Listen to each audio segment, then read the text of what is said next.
Good afternoon and welcome to part 2 of the Local Studies Working Group meeting. I would like to acknowledge the traditional owners of the land on which each of us is on and pay respects to elders past, present and emerging. I'm really pleased that I'm able to introduce Sean Volk, one of my colleagues at the State Library of New South Wales, to talk about TWARC this afternoon. This was raised a couple of years ago, it's probably 3 years ago now, at the digital collecting seminar that was at the State Library of New South Wales. Sometimes doing follow-up takes a long time. So Sean is going to talk briefly about TWARC, which is a method of collecting tweets, and there might be further things that happen, but I will hand over to Sean. Thank you very much, Sean. Thank you. So yeah, that was 2 years ago, and I have my presentation from then as my backup in case everything doesn't work today. I'm going to try and do a live demo. Okay, I'm Sean Volk, Senior Librarian, Online Resources, State Library, New South Wales. And we've been collecting social media now for about 9 years, originally pioneered by Miley Joseph and Catherine Barwick when they partnered on behalf of State Library with CSIRO, and we use their platform called Visi for the bulk of our capturing. That covers Twitter, Facebook, Instagram, and last year we added Reddit as well. And these days we're collecting probably around 3.5, 4 million posts per month. Massive collection. We get all of Ozpol, NSW poll. Anytime there's an explosion in politics, we get that. There hasn't been much in the way of local event collecting in the last couple of years for some odd reason. But maybe that'll pick up again next year. Okay. Beauty of Visi is it captures from the moment you put a hashtag in or a phrase in going forward. But if you miss something, it doesn't really help as much. So we've had a bunch of cases where a couple of years back, there was a young lad, shall we say, who decided to get a bit political, and there was a right-wing politician by the name of Fraser Anning, and he decided to smash an egg on his head. Happened on a Friday afternoon. I thought, oh, I'm going home, I don't care. Exploded over the weekend, pun intentional. And came in Monday, I thought, no, I better do something about that. So I used TWARC, and I ran it. What TWARC does is allows me to do a retrospective capture from the last 7 to 10 days. And so I ran it on Monday. It ran for a few hours, which scared me a little, and got 360,000 tweets. Bit excessive, I think, but fun. Clearly a busy weekend. Okay, so that's the value of TWARC. We only use it occasionally. Mostly we capture stuff as we go, but it's been really handy for occasionally getting that older material. So as long as you're doing it within about a week. Okay, I am going to try and demonstrate TWARC. Now, TWARC is a bit painful to use. Well, it's not painful. It's, as things go, it's fairly easy, but it is command line based and is a bit technical. If you're technical yourself, or you've got someone technical handy to set it all up for you, that'd be fab. Ellen's been pushing me for about 2 years now to run a workshop and all of that, and I run screaming every time she mentions it because I've forgotten how to set it up myself. Once I got it set up, I'm not touching this again. Okay, I'm going to try and demo, and as I said, I've got a couple of things saved just in case the demo falls over. Oh, and okay, now what do I do here? Advanced. How do I share my desktop? Bottom of the screen on Zoom, Sean. Yeah, I'm in the share menu now. I've got screen, whiteboard. Oh, there's no desktop.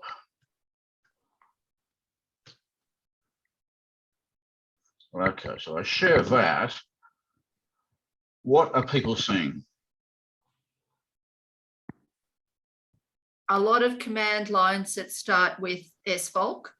Excellent. Go harvest/local studies. Okay, excellent. That's exactly what I want you to see. Now, if I just to check, if I do this, can you see my Zoom thing? Yes, you can see the launch meeting. Okay, that's excellent. Okay, we'll go back to this. I will demonstrate. So it's command line. It's Unix sort of. It can run in. You can install it on Windows. You don't need Unix. I actually have a thing on Windows called SigeWin, which allows me to do command line stuff pretty easily, but it should be able to install in Windows DOS. Assuming, of course, you have admin access to your machine or access to somebody who give you admin access to your machine. That's one of the challenges of working in a government department. Okay, Twark is once it's all up and running, Twark is as simple as typing Twark. Whoops, help if I spelled it correctly. Spelling always matters. I'm going to do a search. Today's topic is going to be SID Film Fest, because that's running at the moment in Sydney. I'm missing it for my first time in 27 years, but a bit too close to the end of lockdown for me. Anyway, SID Film Fest is my hashtag. You don't have to put the hash in, you just put the word in. It's not case sensitive, so it can be uppercase or lowercase, that's fine. And I need to use the greater than sign, which on the command line means send it somewhere, and I want to send it to a file called sff.json. Now, JSON is just a file format for putting a lot of stuff together. I'll show you what it looks like afterwards. So when you do that, it runs, that'll probably take about 30, 40 seconds to run, because that's a small capture. I ran a test this morning, there's about 3,000 tweets there. If that fails and falls over, I have a screenshot to show. I think I do anyway. Maybe I don't. Anyway, so that's running. It'll be finished any moment now, I hope. And the JSON file underneath is very scary. It has a lot of everything that goes into a tweet is captured. But the first thing I'll do is there's another handy command in command line called WC, which is not the toilet, stands for word count. And you do it a WC and with an L, which specifies lines. So you're counting the number of lines in a file. And there's our file. And that got us 3,129 lines. That's literally a count of how many tweets. And I did it this morning, it was 3,119. So there's been 10 more since. Okay. Now, the really ugly part, I'm going to show you what that looks like.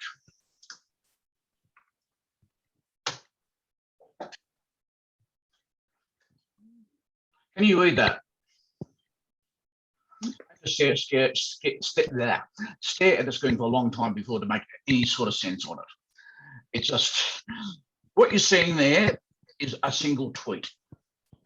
The bottom two lines are for the next tweet. It's got stuff like, up here we have time of tweet. I don't think that's in Australian Eastern Standard Time. I'm pretty sure that's some sort of US or GMT time. That's part one. Over here, we have the ID number. Oops. And that's unique to each tweet. And that's particularly handy for the next step I'll get to. You go a bit further along, at the end here, we have our tweet. Somebody's now watching something called Hive. There's the hashtag Sydney Film Fest on the end there, and so forth. There's a few hashtags in there. Adrian Matoshi, 52 films by women, and so forth. So there are all sorts of things they capture, and there's multiple versions of this in what is effectively the metadata.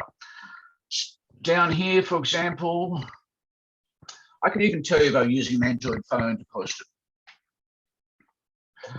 Tend not to be able to do geolocation these days because Twitter disabled that feature. Anyway, that's a tweet.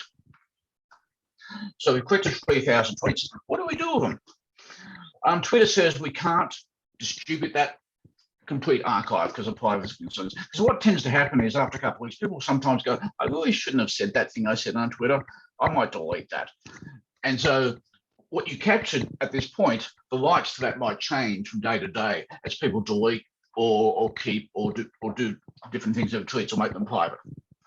But what you can do with that data is you can strip out the Twitter IDs. And that's like this. So we do Twark again. And it's a bit easy. It's somewhat easy to remember because the command itself is dehydrate. Basically, you're sucking the body out. Output, oh, whoops, no, I didn't give it the file name.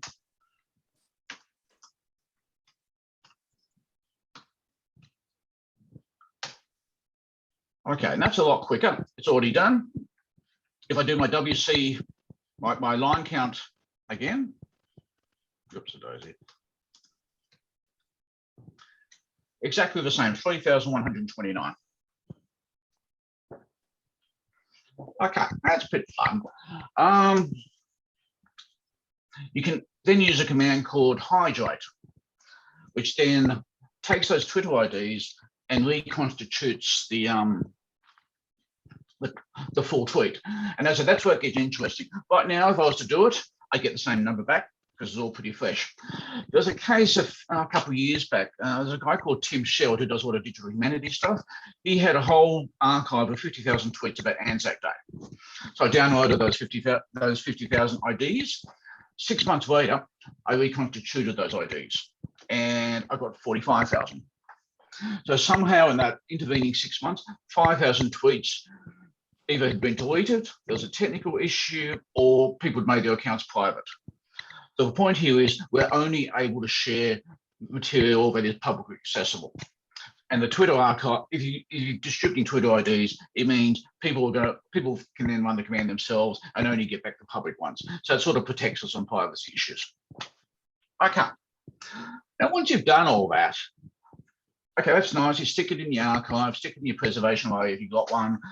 For us, that's Rosetta, and potentially make them accessible in the catalogue.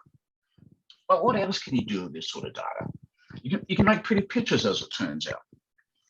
There's a wonderful command called word. You can do word clouds, you can do walls. So I'm just going to swap back over to my browser. Well, I've got a couple of examples I prepared earlier. So let's go for the word cloud first. And there's a word cloud of those tweets. What's a bit of fun is every time I refresh this, it changes the words around, but still keeping the main popular ones. So the more popular a term is in that Twitter archive, the bigger the word is going to be. That's one example. Another example we can do is just create a wall of those tweets. Or when you go into Twitter, it's like tweet, tweet, tweet down the screen. Here we can actually do something called a wall and actually display them differently. And we can edit this file pretty easily, put a new title on it, all that sort of thing, and so forth. Any questions on that at all? Was that not too confusing or too confusing? That was actually really great, Sean. If people have questions, you may need to use the reactions down the bottom and raise hand for that to be visible to me. Or you can ask questions through chat. Or are you all still thinking about it and you're stunned into silence? There's a hand up for Michelle. I was just going to ask, what do you use it for? What do you use in your day-to-day? I would use this occasionally. So if I've come in on a Monday, for example, and there's been a big event on the weekend, I'll use Twark to capture all the tweets associated with that event. Mm-hmm. So, for example, what's a good example? Cooley Knockout is an annual Indigenous football match. I would come in, I would say Twark, search, Cooley Knockout, and grab all the tweets from the previous weekend. Mm-hmm. Well, I tend not to have, although that one's every year, so we have that in Visi anyway. But this is more for capturing some events that are just suddenly blown up, and it's worth capturing. The reason we capture social media at State Library is about that sense of capturing this sense of life in New South Wales. Mm-hmm. A lot of our, from history of colonialisation, etc., we have all these letters, which is basically rich fancy folk who could afford paper, sending letters to each other talking about the colony. The beauty of social media collecting is it means we can collect what people are saying to each other in public day to day, what normal people are saying, not just the rich folk. And it gives us that sense of ongoing history of New South Wales and how New South Wales has continued to change over time, as much for researchers now as researchers in 50 years or 100 years' time. Thank you. something in the chat.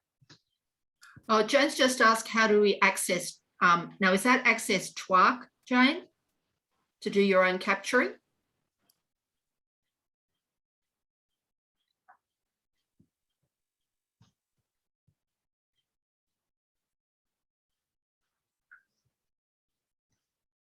Okay, both TWARC and the State Library, yeah. Oh, you're just ask me all the hard questions. Okay, the easy answer, TWARC is downloadable, and I can share the links later.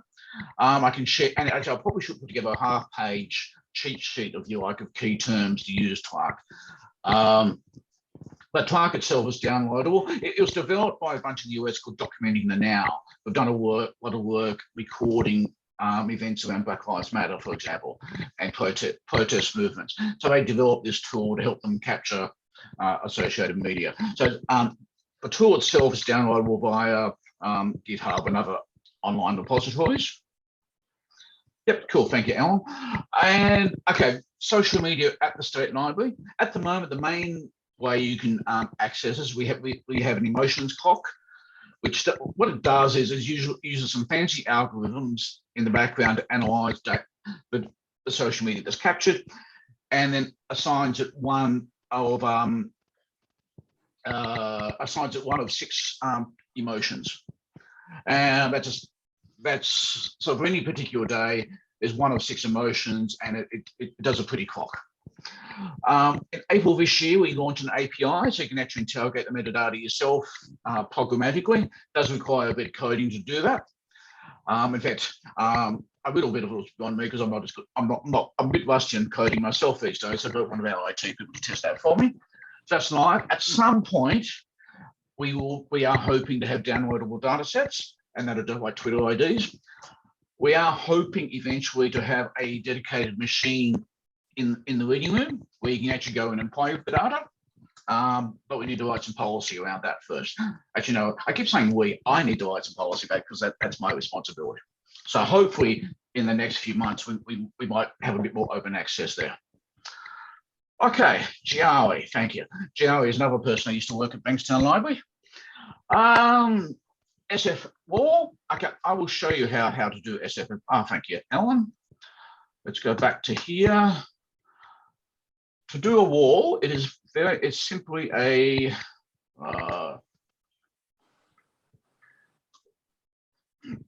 there's a whole, when you download and install TWARC, there's a whole bunch of utilities. I'll show you what they look like.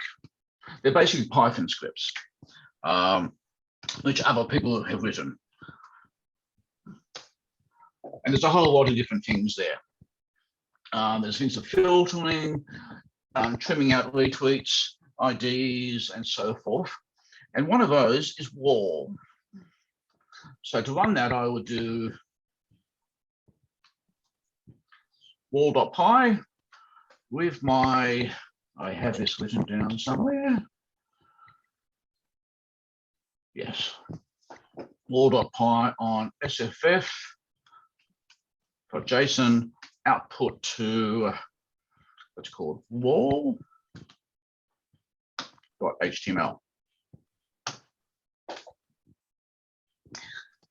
As I said, once you've got it set up, all these commands are very straightforward. Just have to remember where the dots and the slashes go. And that's literally how you create that wall. So at the moment, that one takes a bit longer to run because it's pulling in all the little avatar images.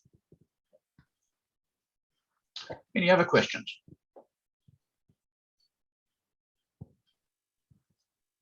So that will look like that.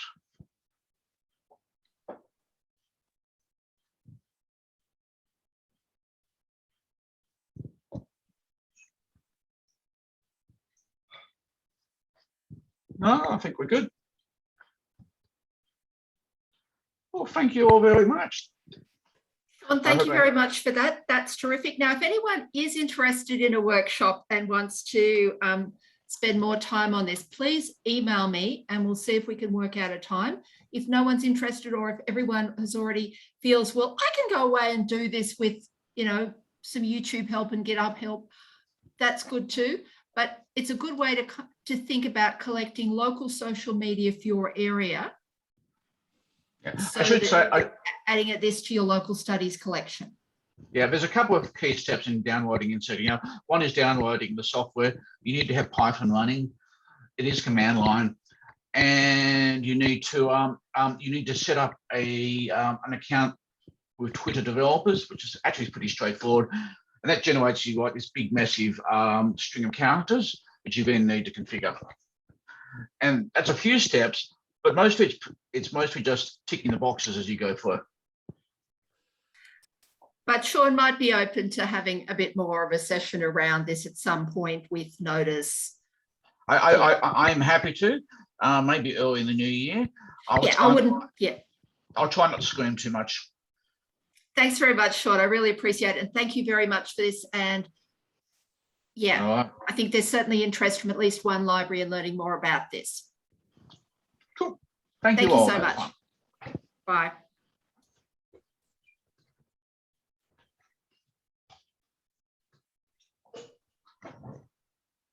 Okay, next up, we've got Kirsty for a local studies in a flash segment. Oh, I am here. thank you. Thank you. All right, let me just get my document up. Where are you? Too many other documents. Don't you love that? Sorry, bear with me. I do have a PowerPoint here. There it is.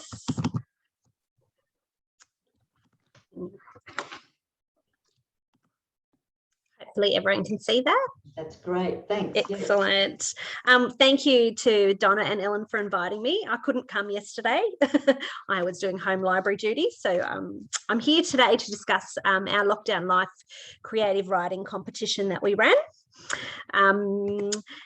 Where did the idea come from? It didn't come from me. I can't take any credit whatsoever. One of our counsellors had participated in a creative writing program we had held earlier in the year through Westwards. I think a lot of Western Sydney libraries would have been involved with this. We nominated Councillor Cook to be one of our judges for the event, and subsequently have raised, I guess, our profile with her. And she had put forth a suggestion to run a creative writing competition and link it back to the lockdown, and particularly to get stories from young people about their experience of living through lockdown. So this is our response to our counsellor's request. So we looked at piloting a creative writing competition for the residents of our area, although we did get entries from outside of the area.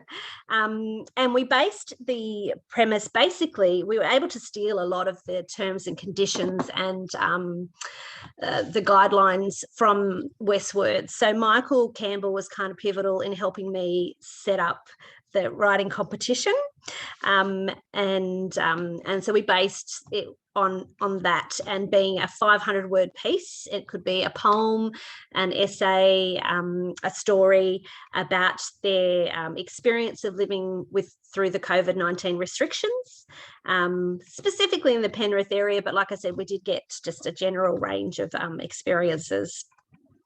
And obviously the offshot of that is that we do now have a collection of writing that documents this pretty unique time in our history, and we're going to be using it for a publication of some sort. Initially, we had proposed an adults category and a young adults category, with the closing date being in History Week. So again, we could link it back to that, documenting our time in history. And coincidentally, we were very lucky. About the same time, we had Keith Whelan, who is an author and facilitator, send an email out to say that he was running online webinars, specifically about memoir meets autobiography, so people could write about their lockdown experience. So it kind of all fell into place together. To launch this project, we had Keith Whelan run an online webinar, introducing people sort of key tips and tricks about writing their own memoir. This is I think it's an Instagram. No, it's a Facebook post that we did promoting Keith's program. We were still finessing the finer details of the terms and conditions, but the offshore, I guess the good thing is we were able to get from this creative writing workshop, we had everyone's details. So once we were ready to launch the competition, we emailed all the details to these people that were obviously avid creative writers. Our terms and conditions. So this is probably, I found this quite tricky. The other thing is I was very mindful that I wanted to, we didn't know how long the lockdown was going to go for. So everything, we pretty much rushed through this process as quickly as we could, just because at that point, it was supposed to end at the end of July. We now know that it went far longer than that, but at that time we weren't sure how long we were going to be in lockdown. And obviously it was pivotal that we sort of get people while it was happening. So we finessed our terms and conditions. Michael was very good at helping me get those right and having the right details in there, and the permissions and all those sorts of things. We created an online entry form using SurveyMonkey, so people just could go in, put in their details, and then upload their writing entry there. We ended up with 4 age categories. Lorinda, our children's librarian, had other competitions going on at that time, so she wasn't very keen on having an extra competition, but the powers that be decided that we should have include children and have their voice heard, which is just as important. So we had an 8 to 10 years category, an 11 to 13 years, a 14 to 17, and an adults. And that kind of worked well. We got a good mix from every age group. Obviously we had the majority of adults that entered, but we did get entries from every age group, including that 14 to 17 that is very difficult to get sometimes. Our prizes included an iPad. Again, I would recommend not giving out iPads because there is not stock anywhere. Our poor winner is still waiting for her iPad, but I digress. We also gave out $50 Visa gift cards, and Westwards have a creative writing group that meets each week. So they in kind gave us writing class vouchers for a term's worth of classes for our junior winners. The competition was promoted via our social media pretty intensively. That was pretty much our main, as everyone in the same boat, our main form of getting the message out there while we're all in working from home and in lockdown. Our webpage, we emailed all the attendees to our writing workshops. So in addition to the writing workshop we ran with Keith Wheel, and we did have subsequent writing workshops for teenagers and another adult workshop that Felicity Castadagna facilitated. So, and again, we were able to send through the details of the competitions directly to those people interested in creative writing. And we advertised it internally to other council departments. So we didn't limit it. Staff could enter as well. And I'll go through how we were able to manage that without there being any bias. And as I mentioned before, our entries all closed in History Week. So that helped link back to the theme of documenting our local history. This is an Instagram post promoting our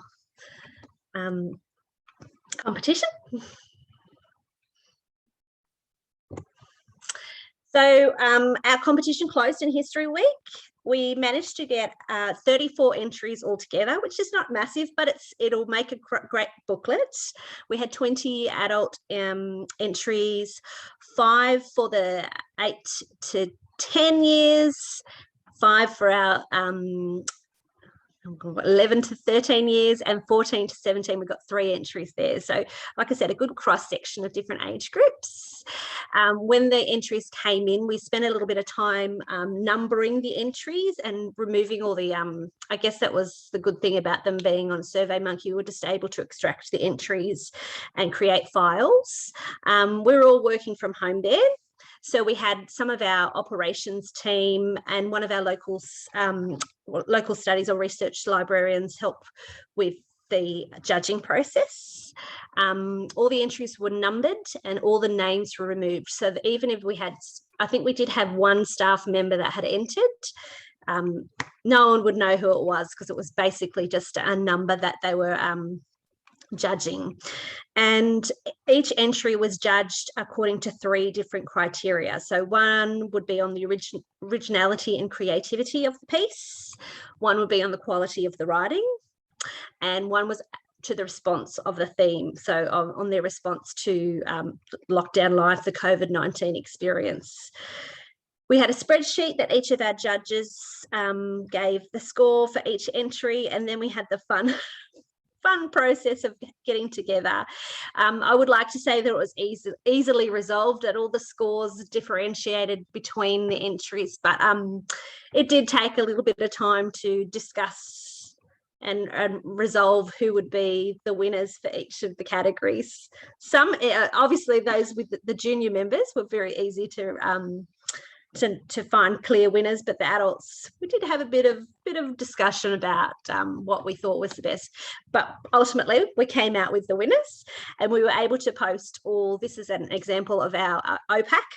So we were able to put hyperlinks to all of the entries so that people can come in and read who won and actually read their writing as well. So that was nice, and we were able to finally give our recipients all their prizes, with the exception, like I said, of poor Maddie, who was still waiting for her iPad, which will hopefully come in soon. So what now? So we've got our 34 entries. We're in sort of discussions. We're kind of waiting till the elections are over.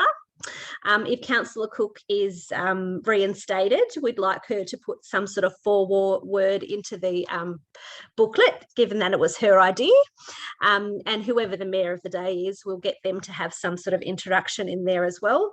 The hard work has got it done in that we really had to rush to get this done while it was still timely in the public's eyes. But when we can now pause and make sure that the publication looks good.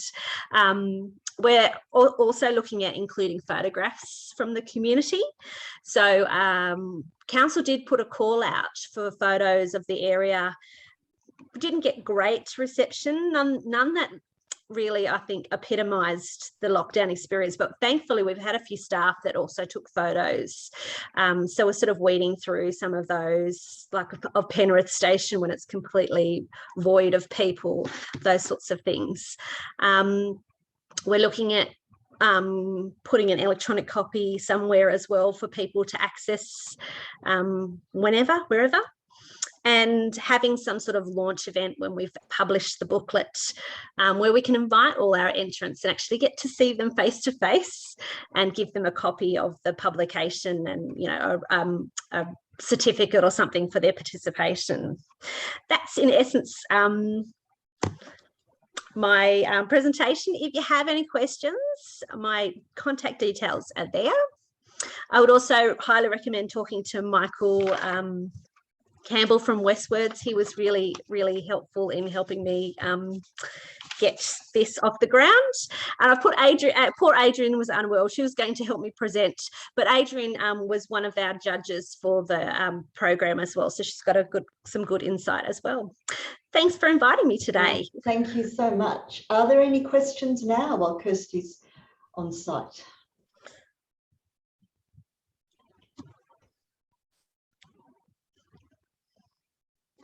Excellent. I was just thinking it could be a possible thing for indie reads. Oh, yeah. Yeah.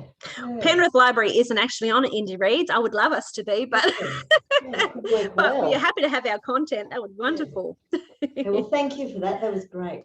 Thanks, Donna. Thanks for inviting me. Thank you. Helen. Helen there?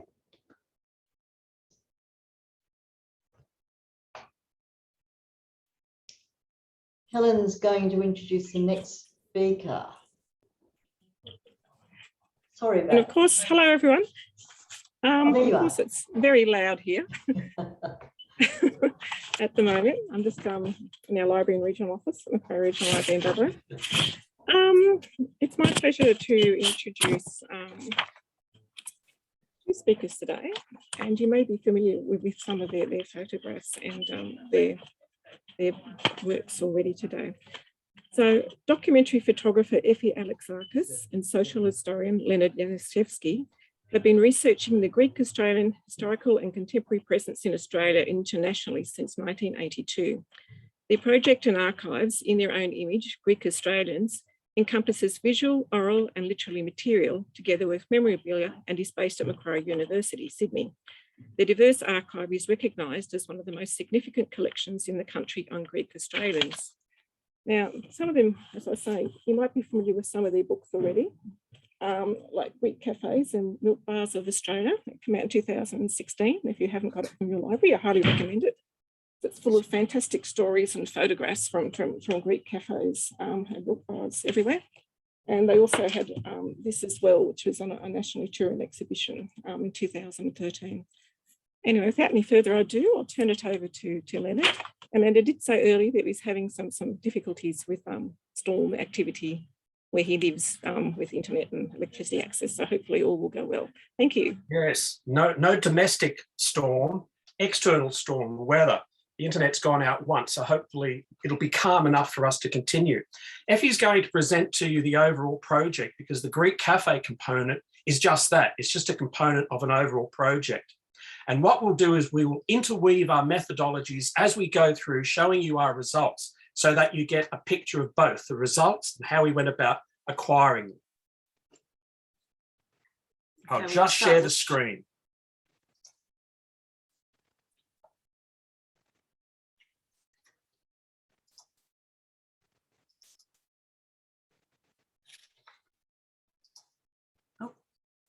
You can all see that? Food for thought?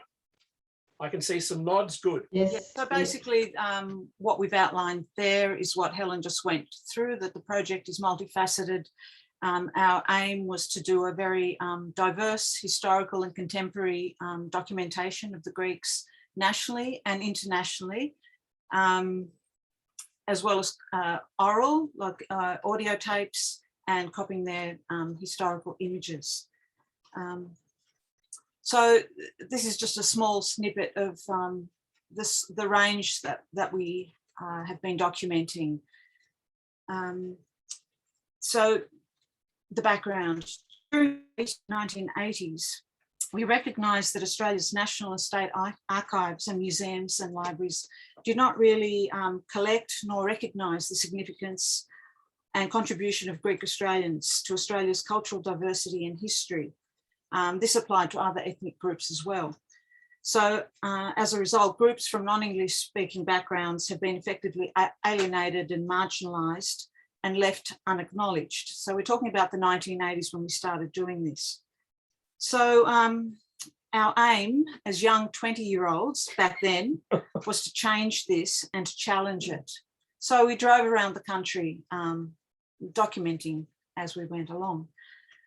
One of the, something that bothered me at the time was the how Greek Australians were depicted in the media, the stereotypes. And there were a number of different stereotypes. This one we called the folkloric one. Whenever a Greek was depicted in the media, or even in the collections that are probably in a lot of libraries, these are the easily accessible images of nameless people dancing in their national costume.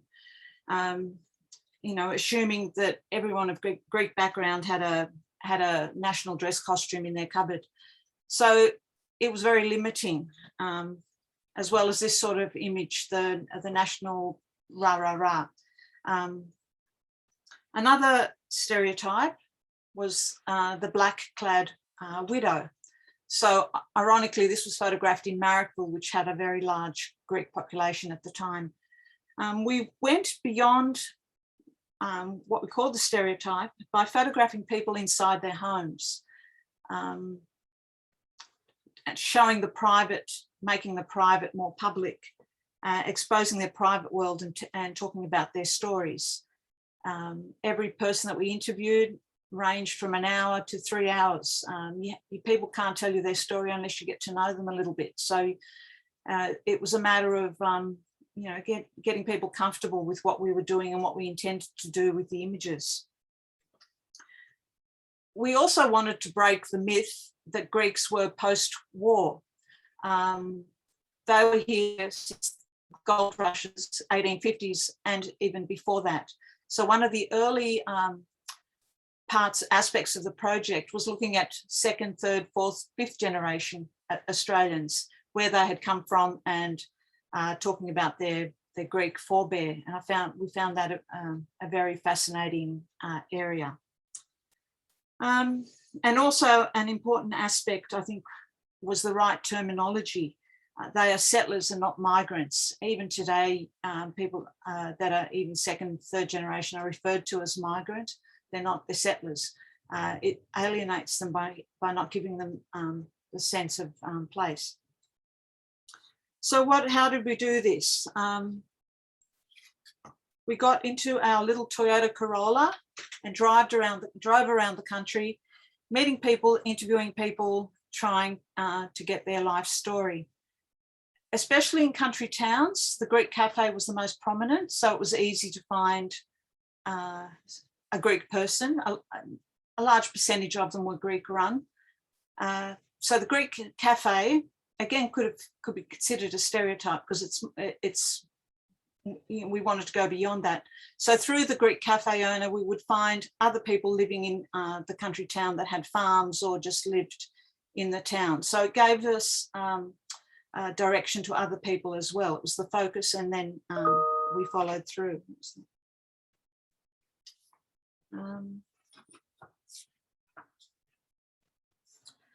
How we got about expanding our network. We started off exhibiting our work in small libraries and small community places and town halls. That was the way to A, get venues interested, and B, include a diverse range of people to see the exhibition. Obviously, the images that I've got there was a professional exhibition we had at the State Library in 2000. We received a Visions grant in 1996. 96, was it?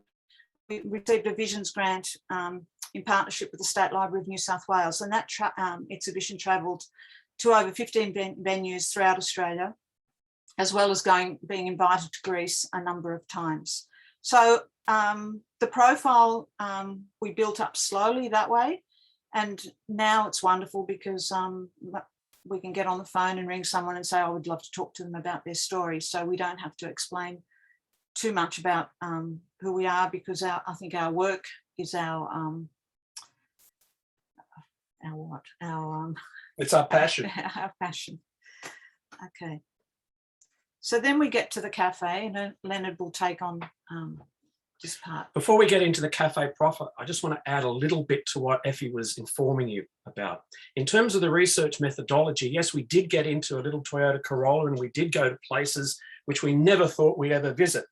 But we were guided by particular documents, and those documents were, for instance, the 1916 secret census of Greek aliens within Australia, various electoral rolls, various naturalisation papers, and there are also publications that were produced by Greeks from 1916 onwards. For instance, in 1916, you have The Life in Australia, which is a wonderful publication that actually indicates where Greek cafes or where Greek businesses other than cafes were. And there's another major publication about Greeks in Australia in 1927, but they're the major ones, but there's also smaller ones. So we were utilising that type of primary source material to target where we should go. And yes, then the Greek cafe became a point of call in terms of, okay, are there any other Greeks here? Greeks who worked in, for instance, agriculture, worked in the mines, worked in transport. So we broadened our network through that particular point. Now, we didn't want to focus on the Greek cafe to begin with because it was a stereotype, and we wanted to show the broad diversity of Greek Australian life historically and in terms of the contemporary. But what happened was that we realised, why was the Greek cafe so popular? Was it simply because they were the smiles behind the counter, the first point of call for British Australians encountering Greek Australians, or was there something more? And this is where images came into their own. And I'd like to say here that what academic peers generally do is they go to the textual material and they only rely on images as supporting whatever they discover in the textual material. But we were utilising images as a primary source, and a significant primary source within itself. What can it tell us which we couldn't locate in the textual material? For example, we would never have found out if we were relying totally on the textual material, for instance, rag trade journals during the 20th century, that Greeks dominated when it came to the introduction of the Americanization of our popular culture. And this particular image, the Canberra dining rooms, which incidentally were in Queanbeyan, this is in the 1920s. This is the Porteris brothers. I want you all to take a look at the central window, okay? Hopefully you can read what's on it, but I'll tell you what it is. It's American confectionery and ice cream. So that's central. Now, what we're looking at are the experiences of the Greek diaspora. People tend to think Greeks only come from Greece. No, they're a diaspora. They come from the United States. They come from Canada. They come from South Africa. They come from Central Europe. And with that diaspora, they bring their experiences with them. Arguably, you could say that the Greeks were modern before British Australians because they had a great diversity of experiences. They either had been, for instance, in this instance, to the United States, or they had family and friends who were working in the catering fields in the US. And they would provide them with the technology in terms of ideas and technology, the ideas of salesmanship, the ideas of product. And here we have two products that were brought out and manufactured here by Greek Australian families in oyster saloons, which incidentally started off as a British entity, and then were provided to the Australian public, and they became incredibly popular. The chocolate that they're referring to, the confectionery, is milk chocolate, okay? In Australia, we didn't have milk chocolate at this stage. We had carob-based or bitter chocolate. Ice cream was American sweet ice cream. The ice cream that we were producing here was not on a par with it, so it took off. Now, that became part of the arsenal of the Greeks early on in the forerunner of what became the Greek cafe. And the way in which we then started to focus was when we did interviews, we'd ask people to bring out their photographs so that there's a stimulus there. We'd interview them generally in an environment that they were familiar with, an environment that provided their hopes, dreams, etc., which is usually the lounge room, and you've got soft surfaces, but also the photographs would stimulate memory. And I might add too that most of the images that we published in the book were primarily from people's personal photo albums. There's only 2 or 3 that we've used from state collections. So it's a great way of recording what people have before it disappears as well. Now, of course, we're pursuing the idea of Americanization through the images. And here we have a statement, American bar. I had a discussion with Humphrey McQueen, a left-wing Australian historian, who indicated, Leonard, this is a milk bar. My argument was, well, I'm terribly sorry, but the interviewees that we have indicate that you're quite incorrect.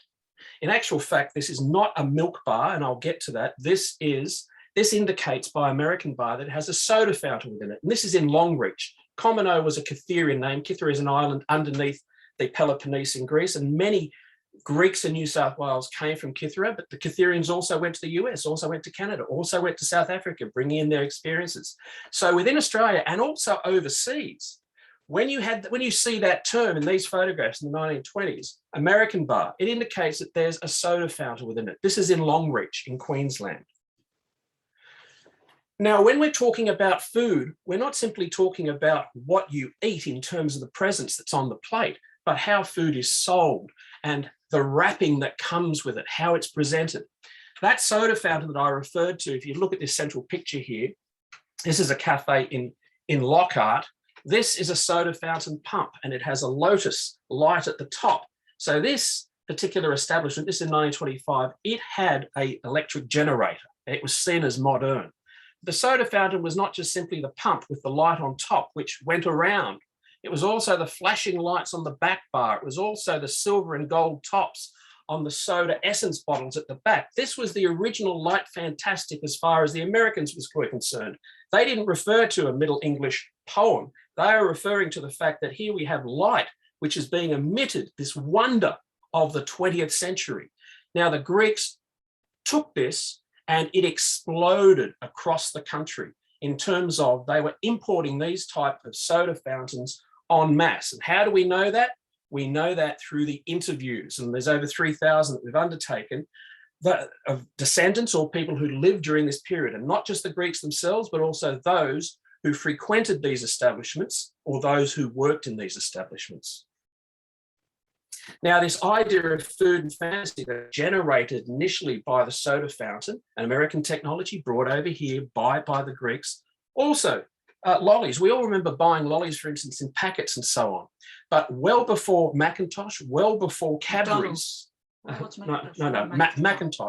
Macintosh chocolates, and well before Cadbury's, Greeks were packaging chocolates because they knew, in terms of their salesmanship, that if you present someone with what looked like a present and you had to fantasize about what was inside it, they were more willing to part with their currency for it. And it seemed as if it wasn't just simply something base, something to consume, but something that you had pride with in giving and something that you had pride with in taking. And this is from the Paragon over at Katoomba, which unfortunately has now closed. Now, again, food and fantasy, American ideas all through the photographs that were provided by family members. This is the Kotoneos brothers, the Busy Bee. Names of Greek cafes would also be reflected from those in the United States. The Busy Bee was well used in the US, as well as the Astoria, the Monterey, the California. All of those names reflected the Americanization. But here we have what we now term a Sunday parlor, because the ice creams that were coming over, they were utilizing the type of ice cream that came from the United States, sweet ice cream, and they were utilizing the terms Sundays, so they were promoting it. So this was a Sunday shop come soda parlor. And notice that it's taken at night, again, to emphasize the light fantastic idea. We are modern, we are new. It's there to entice you to go in. But here we have the remnants of the oyster saloon with fresh fruit on one side and on the right-hand side window, and on the left-hand side, boxed chocolates to entice you in. Here's the interior. We have sit-down meals, which is, again, a reference back to the oyster saloons. But here we have soda pumps, and we know that this photograph would have been taken after 1932 because we have Hamilton Beach milkshake makers. So even though the building was constructed in 1929 following a fire in the town, this photograph taken after 1932 because that's when the first modern milk bar developed, and you had soda parlors and Sunday parlors transforming into milk bars and cafes. And here we have what we claim to be the very first milk bar, not only within Australia, but globally, the first modern American-style milk bar.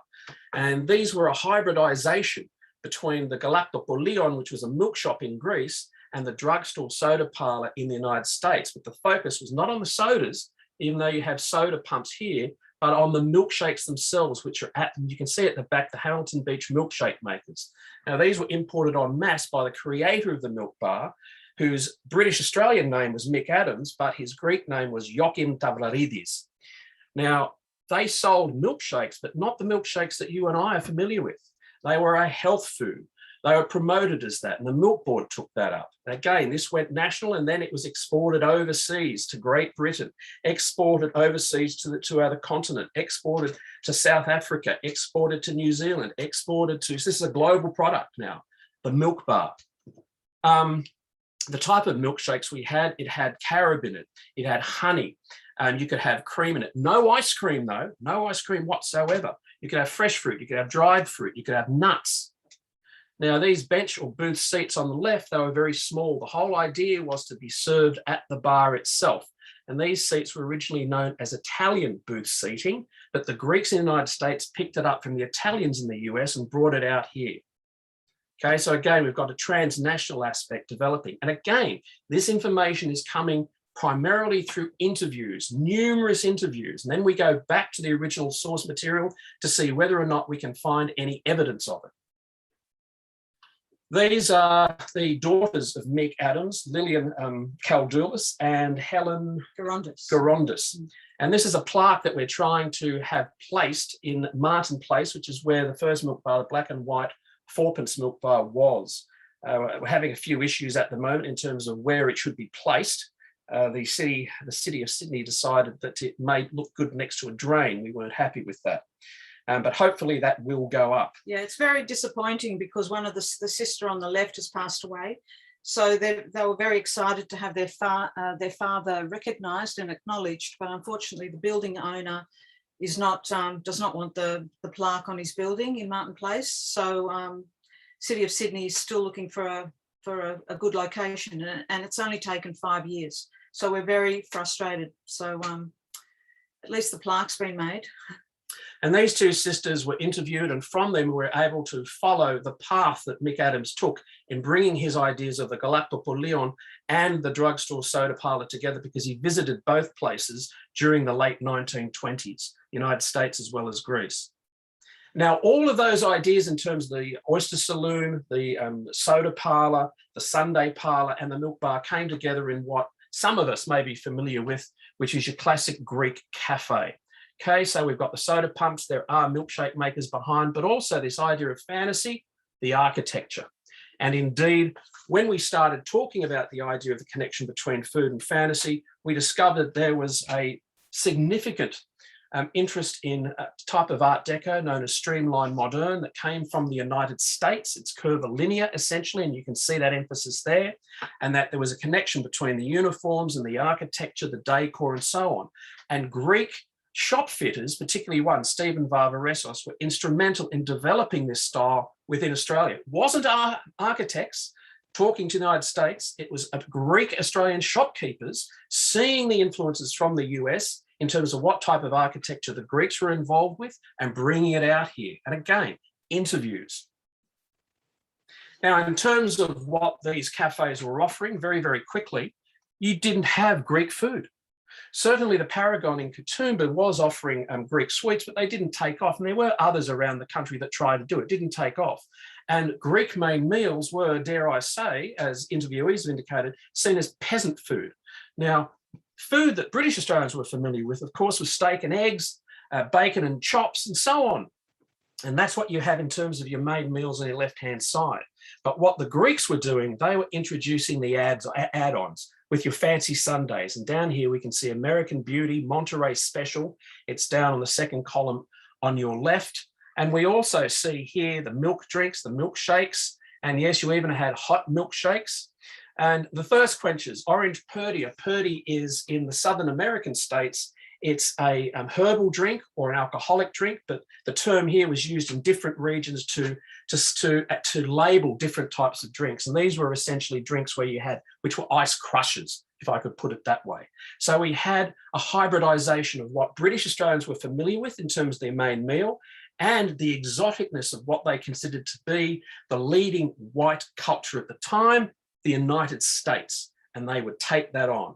And they were selling little pieces of America by combining these two things and placing it within the fantasy world of Art Deco architecture. And again, through the images given to us by private individuals and through the interviews. Now, by the 1960s and 70s, of course, you had a change in terms of what Greek cafes were providing. You had, because of corporatization, in terms of fast food, they had to compete. So the kitchens went from out the back and you had the fast food fryers brought in. And here we have the Canberra Cafe, which is in Manila, New South Wales. It's closed down now. And this is the Kalakarinos family. This has been around since the 1920s. And on the right-hand side, you can see the chip fryers there. Now, these establishments, family-owned establishments, couldn't compete against the magnitude of the finances, as well as the duplication of the stores across the country that the corporates had. So they very rapidly started closing from the late 1980s onwards. I can also add here too, with small country towns, the business is either inherited by the children or left closed down. So the son here worked it for a while after after the father passed away, the mother's still alive, but he found that it wasn't his thing. And what's interesting about early on too is Paul, the father, would bring in, they had a farm in the local town. He would bring in all the homegrown tomatoes, olive paste. He would make sell his own olives, olive oil. And at the front of the shop, there was a whole lot of produce that he'd bring in from his own farm. So that's, and people, when it closed down, there was a huge outpouring of what are people going to do now for meals? And with families, what we did was we interviewed each individual separately without the rest of the family there for obvious reasons. But that would also provide you with their own personal experiences, their own private thoughts, without the social pressure of having their partner or their kids there. But we looked at it cross-generationally. And of course, then they'd also provide you with a network that they were familiar with. Many of these cafes and milk bars and so on were part of a larger network that was held together by family relationships, okay, that went throughout Australia. So once you get onto one, it was like a domino system. But you had to make sure that you balanced it off, that you didn't get just the same network all the time, that you broke up the networks, you chose different networks, even conflicting family networks, if that makes any sense to you. We also interviewed those who frequented cafes because they had different experiences of food in terms of what they tried. Some people actually did try Greek food that was being prepared out the back because the Greeks would prepare their own cuisine, which they were familiar with from Greece itself. And sometimes customers would say, could I try that? Some of them continued and they became very good friends over food. Food was like a glue. If you gelled over food, you were friends for life as far as the Greeks were concerned. We also interviewed those people who were waitressing or waiters within these establishments, and they provided you with a different insight to what the family or what customers would provide you with. Rhonda down here was very cheeky and told us about how when they would order a certain type of tea, it wasn't actually tea, but alcohol. And so those particular insights were very revealing to us in terms of the real lived experiences of people, rather than what possibly she may thought we wanted to hear. Now, we also followed particular establishments from their beginning to their termination when they ceased to exist. And there was a cafe in Lockhart that started off as a particular oyster saloon by one family, the Bacali family, and then it became the Peterson Cafe. Peterson was a Greek, and then it became the Monterey. And the Monterey had various families within it. Now, when you go to one family, as I said earlier, it gives you a network. Sometimes it's within that particular cafe itself. So this particular cafe, the Monterey, we saw from beginning to end in terms of going to the various family entities. And this is Maria Efimiou, who was a Vakos. This is Maria here, Marina, sorry. Here, she's the young girl on your left-hand side in this photograph. That's in the Monterey. But she took her experiences from the Monterey and then came to Sydney and opened up other establishments, such as at the Athena, which was in Angel Place in the city. And there, the cuisine changed because Australia during the 60s, and that was the 60s to 70s, started to change. We no longer were as insular as what we were. The world was no longer being seen simply through British eyes or the eyes of the British Empire. It was being seen more broadly. We could travel overseas, and those experiences were coming back home, and we're trying different cuisines. And that's what you'd find that Marina went into. And indeed, she had two establishments at the MLC Centre. She was photographed in this one, which was the Cafe Courtyard. Unfortunately, that had to close about a year ago. But again, we can see the history of the change of cuisine from steak and eggs that she experienced when she was a child in terms of serving the customers, to the diversity of cuisine, including Greek salads, moussaka and so on over at the Athena. Now, as we indicated earlier, as Effie indicated earlier, I know we're running out of time, selling an American dream, once we had gathered some material and got our thoughts together in terms of the development of Greek cafes and their broader concern in terms of Americanization, we put together an exhibition which was launched at the National Museum of Australia in 2008, and it was travelling until recently, although of course we still have it. This was also used as a means in which to get other people to contribute material to us, which we would copy or go out to interview. And also you find out all these amazing things that people have that are ready to chuck out from their garage. On the in the photo in the National Museum, all that signage was a lot of that was designed by Leonard French, and the owner of that cafe was Ian Nicolaides from Melbourne, and he was friends with Leonard French, and that was when the struggling artist, they would help each other. He would give him commissions to paint a sign here and there, and so he ended up with all the signage from one of the early cafes. So it's all about network, and it's all about maintaining contact with the people we we meet. It's not a, you go there, you take what you want, you photograph. It's ongoing. And dare I say, unlike a lot of institutions, we keep an open release, which means that anytime we want to use something, we go back to the family. Why do we do that? We're trying to not only be ethical, but we're also maintaining a contact with that family and their descendants or the estate. So it's ongoing until our own demise, of course. But that way, there's a sense of trust. It's open for everybody to be involved with it. It isn't just simply, we'll interview you, see you later. It doesn't work that way. Our files, our archives are filled with correspondence, are filled with, well, the ongoing process of maintaining a relationship. It's all about relationships. Once you get that relationship, never let the family or the individuals feel that it's no longer important to you, that they were there just as a source. They're not, they're people. We don't keep original documents. We always just do high resolution copies of them. And that is the reason for that is that we could not afford to We're maintain. not a museum. Yeah. We're not a collection. And also there's a private journey that takes place in regard to the personal documents, which if we took it, it only would have its public representation rather than continue with its private story within the family. So I tell them how to preserve it basically, and then we utilize the material for the research that we're undertaking.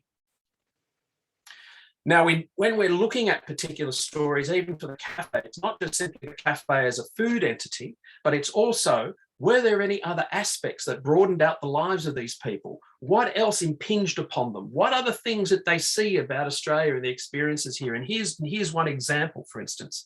Vivi became, because of her experiences in her particular cafe, the Hios Cafe in Redfern in the 1950s with Indigenous Australians, she then became a social worker and she became involved, for instance, in the lead up to the referendum during '67. That became her life through the cafe, through experiences with Indigenous Australians. So we look at those particular aspects and we highlight them. Another means of getting further research material, further information, is a website that we have, which has been ongoing since when we did the book, 2016. There's about 15,000 followers. We constantly have people telling us, because you're putting experiences out there and you're allowing people to then reflect upon their experiences. It's like an exhibition. You don't put everything in there. You know that there are going to be gaps, and those gaps are usually filled by other people with experiences. They can see a place for what they have to say or what they've experienced. The same with this particular website, where we put up various stories, people respond to it, they give us further contacts. And not only within Australia, but also overseas, because we've been to the United States twice and done field trips. North Africa, Egypt, for instance, we've undertaken field trips there. There's various influences. Australia is not an island in a sense that we have these borders. They're artificial. Ideas have no borders. They are transferred across. So when we're looking at these stories, we're looking at them not only within Australia, but also internationally, and how it influenced the Australian scene. Well, part of what we had to talk about was applications of the project, how to create links with the community. One of the things we actually did a cafe presentation in cafes. Here's one at the Paragon in Katoomba. People booked, and afternoon tea was served. It was a very successful one. We also did it at the Niagara in Gundagai. So people booked, they got to sit in the booth seats, a lunch was provided. So that's a really great way of connecting with the community. Another one which was in Grenfell. This was Grenfell Library. For a few years, they had a meet and greet Greek event where all the Greeks that used to live in the town got invited to come back for the weekend. There used to be something like 11, 12 Greek cafes in the past. Unfortunately, now all the Greeks have left. They left to educate their children, to look after elderly parents, all sorts of things. Not many Greeks in the town anymore. So they created this event, which we went to, and it was a great way. People brought old photos, people brought things to the library. It was a great way for the library to copy these images for their own records. So there's so many different ways that you can actually attract Greeks. And that also gave us ideas for the next 2 volumes that we're doing. We're going to be looking at town and country and lives, and welding all of those together in great detail, okay? And the last one, we've also had a couple of successful, what we called cafe forums. People from the community were invited to bring in objects that they had. And Leonard would give a historical description of it, the age, the stylistic information, etc. So they were quite interesting as well. That's another way of getting community involved. And it was very successful. And we've also had various libraries where we've given public talks where then people respond to it and they come up and they say, you might be interested in this. One of the best that we had, and remember that cinemas were connected to cafes and to milk bars. And indeed, prior to the 1960s, you had the second largest Greek operated theatres. The second largest operated theatres in New South Wales, at least, was a Greek. There was that connection between food and fantasy again. We had an event in a Art Deco picture theatre in Adelaide, absolutely brilliant, simply flooded with people asking, how can I get involved with this? So it's going out there and putting yourself out there. You do not sit behind a desk and put out an ad saying, we're interested in this. That will not go anywhere. In fact, back in the mid-1980s, when we tried to get the State Library of New South Wales initially involved in what we were doing, this is prior to our relationship with the exhibition, that's what they were doing. And they had a program called Ethnic History, Why Care? Yeah, well, I put the question back to them, do you really care? Because you're sitting behind a desk, you're not creating a personal relationship, and that's the key.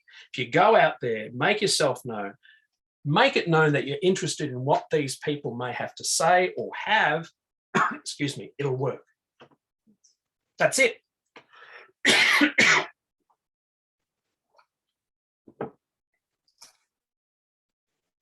Any questions? Oh, good, terrific. Excuse me. I can't hear. Is it gone? No questions? We lost the sound. Maybe people are just being shy. I have a question. It's Michelle from Hawkesbury. Hi, Michelle from Hawkesbury. We would love to, I think I'm speaking on a lot of the local studies librarians, we would love to get out there and do things in a more practical way, but we are restricted with a lot of that type of research, although many of us do try in lots of different ways, but we know that it's much easier to contact people face to face, but it's much harder to put that into practice. Yeah, it's just a comment. I know, and there's also, when you're working from an institution, there's all those OH&S issues. There's a whole lot of issues, and I think just conducting oral histories in people's homes now. Like, I've worked for Hawkesbury for 40 years, and the difference between what you did 25 years ago, where you could go to a person's home and do an interview, an oral history interview with someone that was 90 years old, and doing that today in this world when you've got OH and risks and hazards and all that sort of stuff, much harder to do things. But you do get good results if you can go out and speak to people in a more practical way than just sitting in your office. I agree. Yeah, we had problems at Macquarie University, for instance, when we had to submit what we were doing through to the ethics committee. The ethics committee threw our application back at us and indicated, no, we don't want you to indicate who the individuals are who you're interviewing. We said, really? So you're using a scientific methodology? And they gave us the release forms, which were in, at that stage, the Oral History Association in New South Wales, of which I was a member and a committee member. I threw it back at them and said, have you read who actually put this together? Gee, my name happens to be there. Isn't that interesting? At which point they turned around because they looked so damn stupid and said, oh, okay, yes, you can use your humanist approach. Those type of issues, yes, I can understand. They're all part of that institutionalization, which is why, again, two individuals such as Effie and myself going out there and doing it under our own steam has been so successful. It all comes back to us. If anything goes wrong, it's not the institution. It all comes back to us. Okie dokie. I have a question, actually, Leonard and Effie. Yep. Yeah. When you conducted these interviews, did you record them in Greek, in the first language? And if so, how did you transcribe them? And to put them on record, and you would have had to have Greek speakers to conduct interviews, yeah? Yeah, I can speak basic Greek, so it would be my Greek. And a lot of the people that have been in the country 30, 40 years speak broken Greek too, even the Greeks. So unfortunately also, a lot of our tapes are analog. We recently got a heritage grant to transcribe some of them. So see, we're just limited with our own resources. So the tapes were actually quite good. The one we chose to digitize some of the early ones. And we only transcribe what we need for the book. We keep very detailed field note trips. While Leonard does the interview, I handwrite down basic points where in the interview they might say something interesting. And then we go back to, we compare and we say, okay, for this context that we want to use this story, we'll quote this bit. So we only have to transcribe the section that we want to publish. So the rest is all sort of, they're not transcribed. Yeah, we can't, there's two of us. And unfortunately what happens, when you apply for an ARC grant, for instance, they're interested in the high flying ideas, but they fail to realise that in terms of grassroots community research, that we're doing it from the ground up because the material wasn't there. But it's not recognised in this country. And here's another failing. We do not teach or develop historians in a language other than English. Now, as far as I'm concerned, that's ridiculous. Sydney University has now got a PhD where they're going to utilise languages other than English. There's just one PhD. You're looking, and when we said earlier, Australia's transnational. There's no barriers to ideas. They come across and in different languages. But our history does not reflect that. There's a new history that was produced from Monash University, which I thought was going to be a groundbreaker. Unfortunately, what it did was it took the interesting aspects of those groups from non-English speaking background, took them out of the footnotes, placed them within the text, but they became stereotypes and they did not develop or challenge existing ideas. It's a real issue. It'll go beyond our lifetime.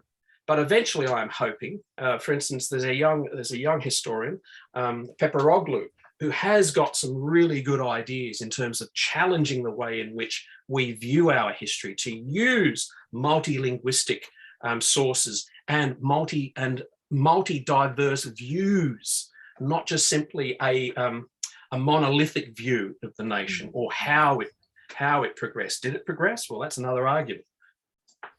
Anyway, yes, the problem with there's an ongoing issue in regard to the tapes. We have got an in-principle agreement with the State Library of New South Wales, but we have to present it so that we just hand it over to them. We've got the largest collection in the country. I don't know how we're going to do it. And the small grants that we can get, not the ARC grants for the reasons I've indicated, will not go all the way, which means that we're also restricting researchers who could be possibly using it. We have given it out to peers who we trust. We do this in our own time. It's not a employed labour of love project. Yeah. It's a labour of love, but it's more than that because I think it has a life beyond ours. So, yeah. Oh, thank you. Okay. But my suggestion is, if you do want to collect material from non-English speaking background, start off with a small community exhibition within your space. People then see what you're interested in. So the dialogue is occurring visually, not in terms of one person who doesn't know the other person talking to each other. That comes later, particularly if a person says, oh, that photograph, yes, oh, look, that's really interesting. I've got something like that. They will then approach you because it's there as being important. Exhibitions are fantastic. And even we've created small films, for instance, which are also good to try and get people interested, that this is significant. It's taken out of simply the context of, oh yeah, give us your stuff, to, oh wow, this is how it's going to be used. Oh, that's why it's important.